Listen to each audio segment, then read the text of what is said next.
is it that we don't seem to be able to adjust ourselves to the physical environment without destroying it? Why is it that in a way this culture represents in a unique fashion the law of diminishing returns, that our success is a failure, that we are building up, in other words, an enormous technological civilization which seems to promise the fulfillment of every wish almost at the touch of a button. And yet, as in so many fairy tales, when the wishes finally materialize, they're like fairy gold. They're not really material at all. In other words, so many of our products, our cars, our homes, our clothing, our food, it looks as if it were really the instant creation of pure thought. That is to say, it is thoroughly insubstantial, lacking in what the connoisseur of wine calls body. And in so many other ways, the riches that we produce are ephemeral.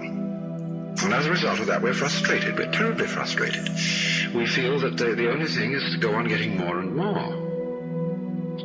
And as a result of that, the whole landscape begins to look like the nursery of a spoiled child who's got too many toys and is bored with them and throws them away as fast as he gets them, plays them for a few minutes. Also, we're dedicated to a tremendous war on the basic material dimensions of time and space. We want to obliterate their limitations. We want to get everything done as fast as possible. We want to convert the rhythms and the skills of work into cash, which indeed you can buy something with, but you can't eat it. And then rush home to get away from work and begin the real business of life, to enjoy ourselves. You know, for the vast majority of American families, what seems to be the real point of life, what you rush home to get to, is to watch an electronic reproduction of life. You can't touch it. It doesn't smell, and it has no taste. You might think that people getting home to the real point of life in a robust material culture would go home to a colossal banquet or an orgy of lovemaking or a riot of music and dancing. But nothing of the kind.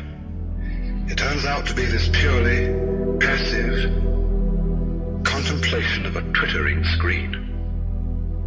You see mile after mile of darkened houses with that little electronic screen flickering in the room. Everybody isolated, watching this thing, and thus in no real communion with each other at all.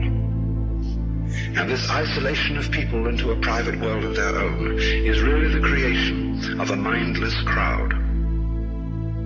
And so we don't get with each other, except for public expressions of getting rid of our hostility, like football or prize fighting. And even in the spectacles one sees on this television, it's perfectly proper to exhibit people slugging and slaying each other, but oh dear no, not people loving each other, except in a rather restrained way.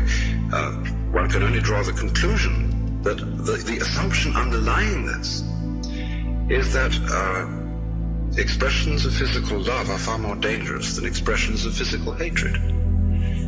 And it seems to me that a culture that has that sort of assumption is basically crazy and devoted, unintentionally indeed, but nevertheless in fact devoted, not to survival, but to the actual destruction of life.